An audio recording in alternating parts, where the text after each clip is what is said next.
안녕하세요. 사연 채널 구독자 여러분들. 저는 32살의 91년생 여자예요. 저는 결혼을 하기 위해 준비를 하고 있던 나름의 예비 신부입니다. 남의 일인 줄만 알았던 결혼을 막상 해보려고 시도를 했고, 남자친구랑 결혼 약속을 하고 준비하는 과정에서 이 사연 채널도 알게 되었었죠. 그래서 구독도 했고요. 한창 바쁠 때가 맞는데 이렇게 컴퓨터 앞에 앉아 사연을 적어 보내봅니다.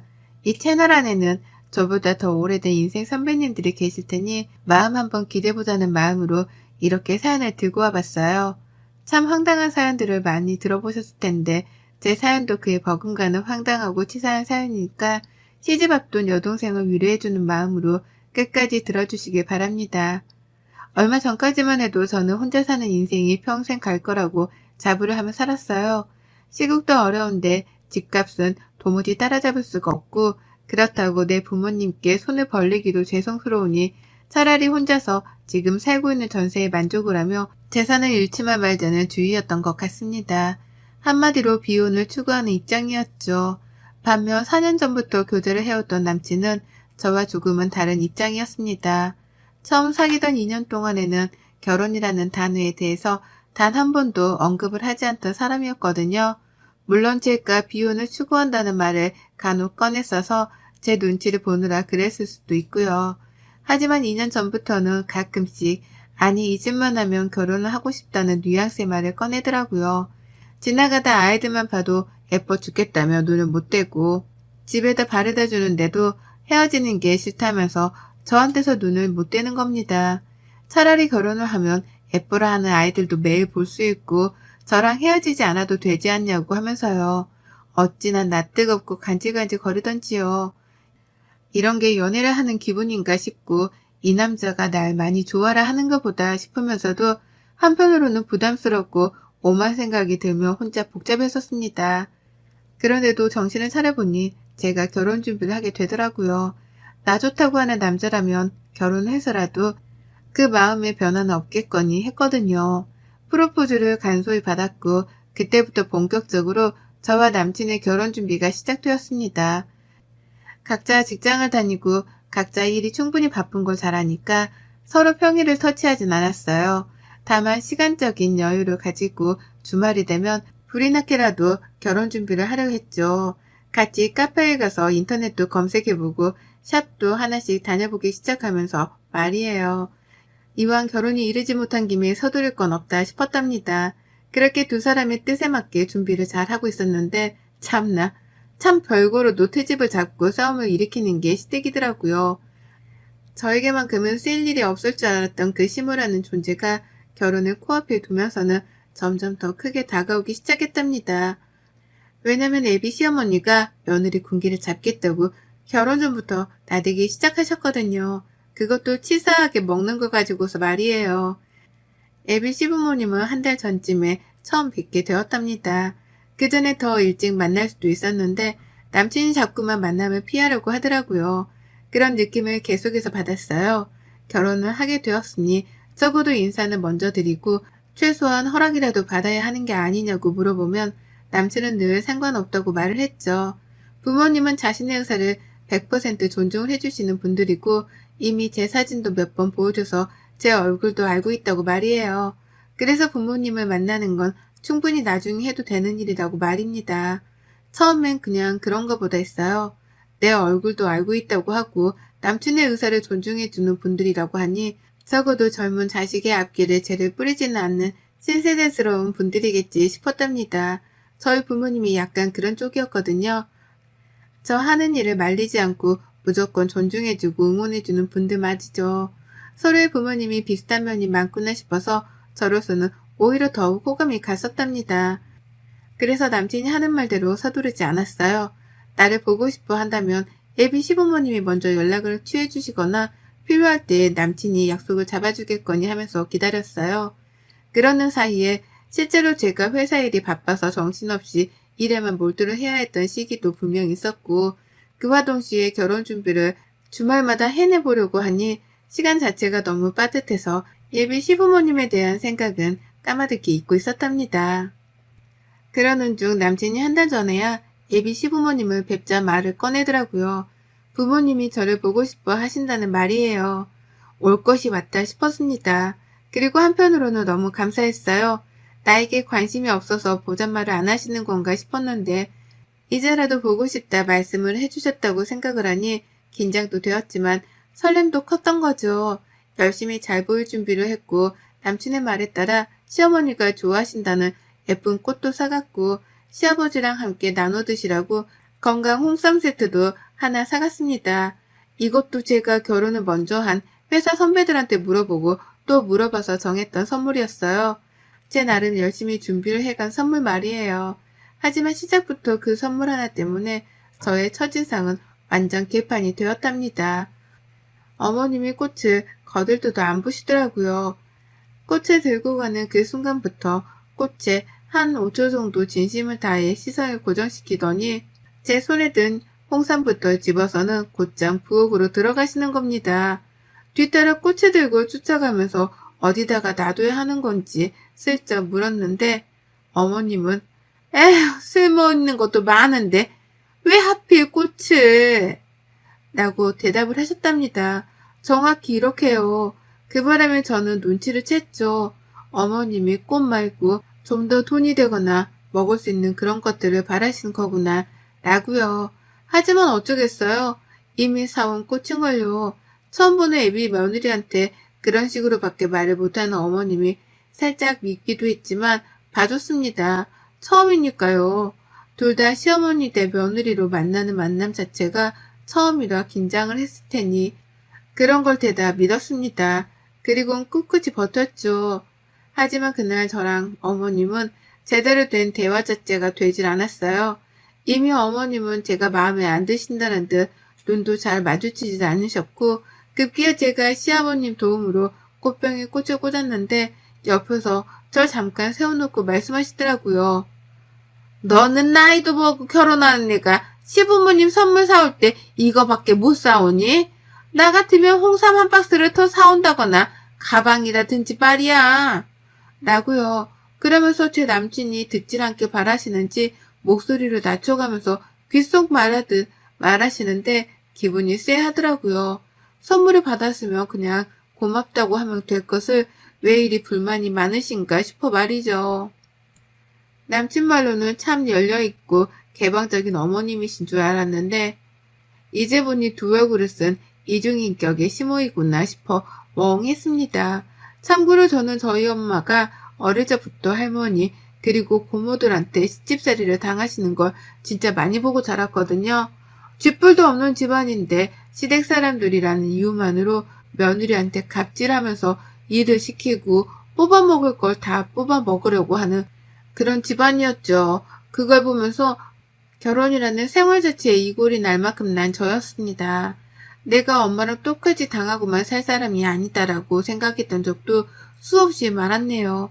그런데 그런 저인데 제 앞에 우리 할머니스러운 예비 시모가 나타난 겁니다. 예상치도 못한 예비 시모의 성질머리를 눈앞에서 직접 당해내고 목격하며 그제서야 하나둘 이해가 갔죠. 왜 남친이 자기 부모를 만나는 일을 계속해서 미뤄왔었는지에 대해서요. 남친도 자기 엄마 성질을 잘 알고서는 겁이 나서 제게 소개를 늦게 시켜주려고 했던 겁니다. 방금 전까지는 내게 최고의 신랑이 되어줄 것만 같았던 남친이었는데요. 예비 시모를 겪고 나서 본 남친은 그 누구보다 최악의 남편감으로 전락해버렸어요. 하지만 여기서 끝이 아니었답니다. 다 같이 밥을 먹는데 찜닭이 나왔어요. 예비 시모 집에 가 먹는 손님상인데도 익숙하더라고요. 왜냐면 제가 만든 거나 다름이 없었거든요. 요리를 하는 내내 어머님이 손님 대접을 해주기는 개뿔 자꾸만 도우미 취급을 하며 부엌으로 불러내시는 바람에 제가 거의 만들었다고 해도 과언이 아니었습니다. 그렇게 찜닭을 만들어 왔고 다리 달린 상을 차려내서는 부엌에서 모여 앉아 먹는데요. 옆에서 남친이 말도 못할 정도로 당면을 튀겨가며 먹더라고요. 처음이었어요. 밖에서 같이 외식을 하더라도 절대로 매너 없이 먹는 사람이 아니었는데 자기 집이라서 그런지 고삐 풀린 망아지 마냥 당면을 후루루 짭짭거리면서 사방팔방으로 양념을 튀긴 채로 먹었답니다. 처음에 너무 놀란 나머지 충격이라며 그 모습을 못 본 척했어요. 그러다가 급기야 제가 상견례하는 마음으로 새로 사입고 간 제 정장 옷에 양념을 튀긴 거 보면서는 기겁을 하며 남친 이름을 불렀죠. 먹기 힘든 것 같아 보인다며 제가 직접 과일을 가져와다가 잘라주기도 했습니다. 먹기 편하라고 접시에 담아주기까지 하면서요. 그런데 이걸 보고 시어머니가 노발대발을 하시더라고요. 네가 뭔데 내 자식 단면을 잘라? 누가 면을 잘라? 나이를 그렇게 먹어놓고도 그런 거 함부로 자르면 복 나가는 것도 몰라? 라고요. 그제서야 저는 처음 알았습니다. 먹는 당면을 자르면 복이 나간다는 이 어처구니 없는 미신을 말이죠. 이 어처구니 없는 미신을 철석같이 믿으며 오두방정을 떠는 어머님을 눈앞에서 지켜보는데 속에서 한숨이 절로 새어나왔어요. 이 결혼은 아예 안 되겠다는 마음이 아주 굳건하게 들어서기 시작했고 벌써부터 예약한 몇 업체들을 취소할 생각에 머리가 어지러지 거렸습니다. 그런데도 그런 제 마음을 아는지 모르는지 앞에서 어머님은 아유 이런 것도 모르고 여태 어떻게 살았나 몰라. 그러면 평생 면이라면 다 이렇게 끓여 먹을 거 아니야. 그럼 그때마다 복이란 복은 죄다 도망 나갔을 거 아니야. 라고 하며 끊임없는 잔소리를 퍼부으셨어요. 아예 잘 배우질 못한 무개념의 애비 며느리 취급까지 하시는데 저는 속으로 애국과 사절을 완성한 만큼 정신을 가다듬기 위해 몸부림을 쳤답니다. 밥을 다 먹고 난 후에도 정신머리가 돌아오질 않았어요. 남친은 그제서야 제 눈치가 하나도 보이는지 괜찮냐는 말도 여러 번을 물어봤는데요. 그러면 또 어머님은 여기가 사자울이야? 다 큰 애한테 뭘 자꾸 괜찮냐고 물어. 라고 하시면서 성질을 부리시더라고요. 난감해지는 건 사이에 껴있던 저였죠. 그렇게 불편하고 가시방석과도 다름이 없는 집안에서 저는 한마디 대꾸도 하지 못한 채 집을 나왔습니다. 마지막에 가겠다며 인사를 하고 나오는데 어머님이 그러시더라고요. 그래 결혼식 내 보자. 라고요. 보통이면 상견례를 하는 자리에서 저희 부모님이랑 다 같이 보자는 말을 하잖아요. 그런데 어머님은 그 말을 잘라먹고 결혼식 전날까지는 저를 안 보고 싶다는 듯이 투명하게 그러셨답니다. 결혼식 날에서야 보자고요. 그 말을 같이 들은 남친도 그렇고 저도 그렇고 동시에 당황하며 눈이 마주쳤는데 전 남친하고 더는 눈을 오래도록 마주쳐 있지 못했답니다. 이미 만정이 다 떨어져 나간 후였거든요. 내가 이런 집안의 아들이랑 결혼한다고 생각하니 벌써 10년, 20년 후에 제 인생이 선명하게 그려지는 듯 했어요. 시어머니의 시집살이로 같이 싸우던지 삐지던지 아님 절연을 하든지 셋 중 하나일 것이 분명했습니다. 그리고 전 끝내 불편하게 해서 미안하다는 일말의 표정조차 지어주질 않는 어머님을 바로 한 달 후 저희 집에 초대했답니다. 네, 그날 그렇게 애비 시댁에 가서 모진 취급을 당하며 눈칫밥을 얻어먹고 왔는데 이번에는 제가 직접 남친의 부모님을 제 자취방으로 초대한 거예요. 남친은 좋아라 했어요. 그날 집에 간 후 자기한테 마음이 식을까 싶어 걱정했는데 부모님을 초대까지 해주니 결혼을 하는 건 따놓은 당상이다 싶었던 것 같았죠. 평일은 일하느라 바쁘니 시간을 비울 수 없었고 주말에 남친 부모님을 집으로 불렀습니다. 평일에 오겠다고 손님 주제에 시어머니가 고집을 부리시는 걸 겨우겨우 말리고 바꿔서 토요일에 약속을 잡았었네요. 다른 건 하나도 해놓지 않았어요. 소중한 주말인데 내 손모가지를 고생시켜 가면서 굳이 요리를 할 이유는 없었답니다. 그래서 최대한 간단하지만 제가 좋아하는 음식으로 준비를 했어요. 이름하여 비빔국수 말입니다. 야채를 넣고 싶은 걸 넣은 것도 아니었습니다. 그냥 냉장고에 아예 있는 걸 꺼내 넣었죠. 양파, 당근, 사과가 있길래 얇게 썰어 대야에 넣고 야채가 있어야 하나 싶어서 베란다에서 조그맣게 키우고 있는 상추를 따다가 넣었네요. 그리고서는 계란을 삶고 면을 삶았습니다. 요리를 다 하고 나니까 30분이 채 걸리지도 않았어요. 그러는 사이 예비 시부모님은 남친을 따라 집에 들어왔고 어머님은 집안을 아주 그냥 제 집 마냥 샅샅이 뒤져보시더라고요. 베란다에 나가서는 제가 키우는 반려식물들을 보며 이런 건 다 공간 낭비인데 라고 잔소리까지 꺼내 드셨답니다. 봐도 봐도 적응 안 되는 성격을 가진 분이셨어요. 그런 어머님을 나몰라라 하며 저는 끝내 비빔국수 하나를 내어놨고 밥을 먹자는 제 말에 달려온 어머님은 기겁을 하며 저 노려보셨죠. 왜 꼴랑 이거밖에 준비를 안 했냐는 표정이었답니다. 물론 저는 그런 눈초리를 받는 걸 알면서도 신경조차 쓰질 않았네요. 신경 써봤자 제 정신건강에만 좋을 게 없었으니까요. 다 같이 후루룩 국수를 먹는데 어머님은 말씀이 없었어요. 아무리 생각해봐도 애비 며느리가 자신한테 고기 한 조각 들어가 있지 않는 비빔국수만 만들어줬다는 사실을 받아들이기 힘들어 하시는 듯 보였습니다. 하지만 옆에서 그 속도 모른 채 맛있다면서 후루룩 먹어대는 아버님과 아들 모습에 속도 터지셨던 것 같아요. 그래서인지 먹다가 한숨을 쉬고 또 먹다가 한숨을 쉬고 반복해가면서 기분이 나빠했던 티를 아주 파악판 내려 하셨죠. 그리고 저는 그런 시어머니의 머리 꼭대기 위에 올라가 있었습니다. 한숨을 쉬건 말건 신경도 안 쓰고 제 멋대로 막 국수를 말아먹었어요. 남친이랑은 평소처럼 대화도 나누려 했고요. 그러자 어머님은 그제서야 말씀을 꺼내셨는데요. 제 집에 대해서 물으시더라고요. 기분 나쁘려고 던지는 말인 것 마냥 말에는 가시가 박혀 있었고요.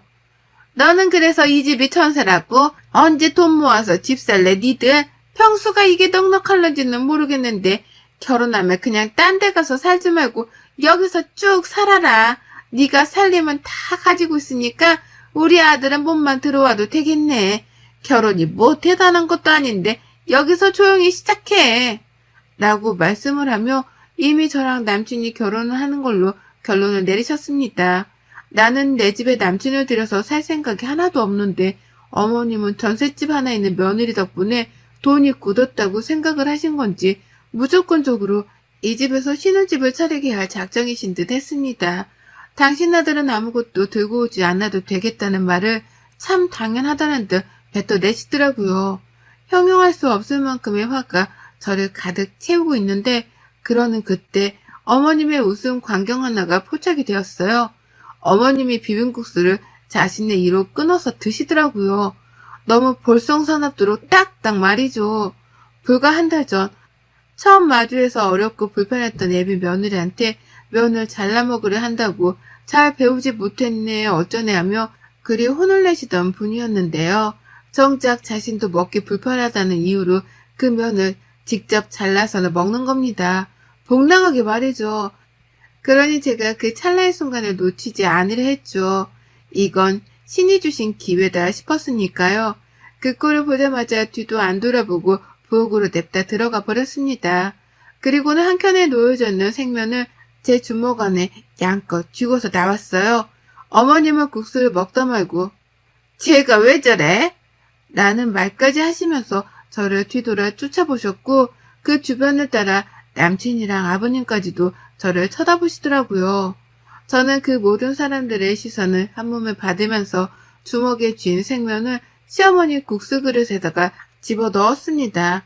어머님은 어쩔 줄 몰라 하며 당황해 했죠.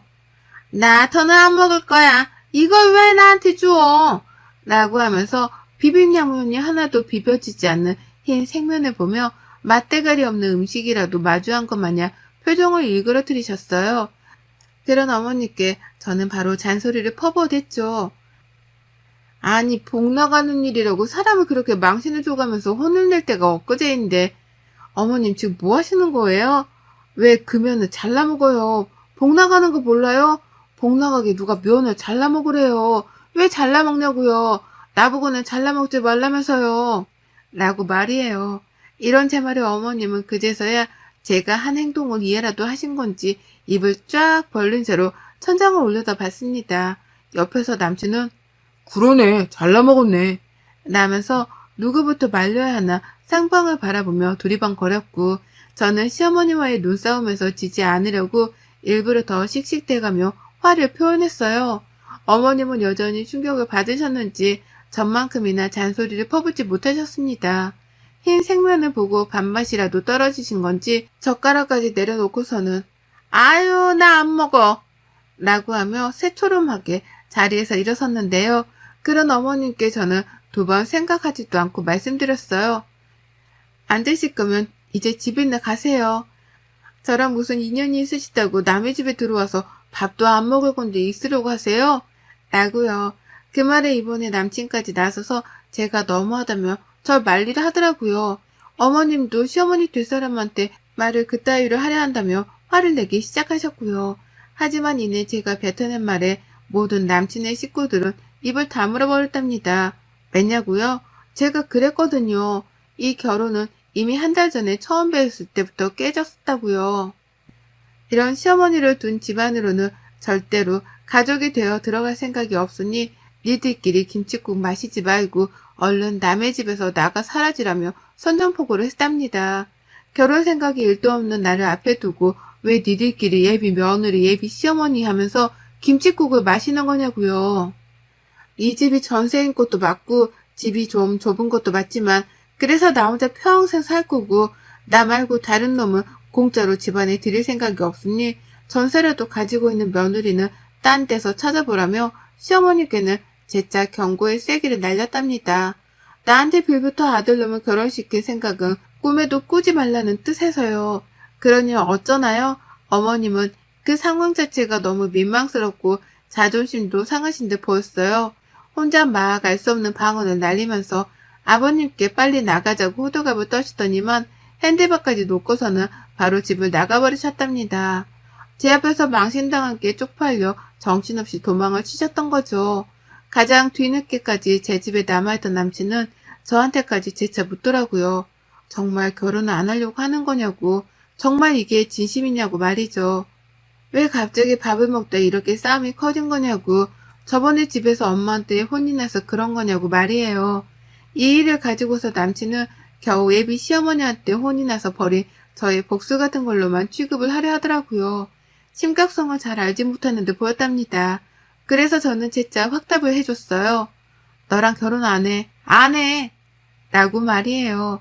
그 말에 남친은 어머님을 대신해서 사과를 하다가 결국 지도 자존심이 상했던지 자기 엄마 핸드백을 챙기고 집을 나가버렸답니다. 죄인처럼 어깨도 못 펴고 나가는 게 안쓰러워 보이긴 했지만 그로써 저는 마침내 해방감을 느꼈답니다. 잠깐 동안 결혼하겠다고 설레발을 치고 다녔던 것이 조금은 부끄러울 만큼 지금의 저는 다시금 혼자의 자유를 되찾고 지긋지긋했던 이 예비 시댁하고 손절을 쳤어요. 결혼을 했으면 평생 발목이 붙잡혀 살았을 텐데 손절을 치고 남남이 되니 이렇게는 행복할 수가 없습니다. 다시 행복을 찾게 해준 비혼 생활이니 더 좋은 집안과 사람을 만나기 전까지는 이 비혼 생활을 잊지 않고 이어나갈래요. 여러분의 생각은 댓글로 남겨주세요. 오늘도 시청해 주셔서 정말 감사합니다.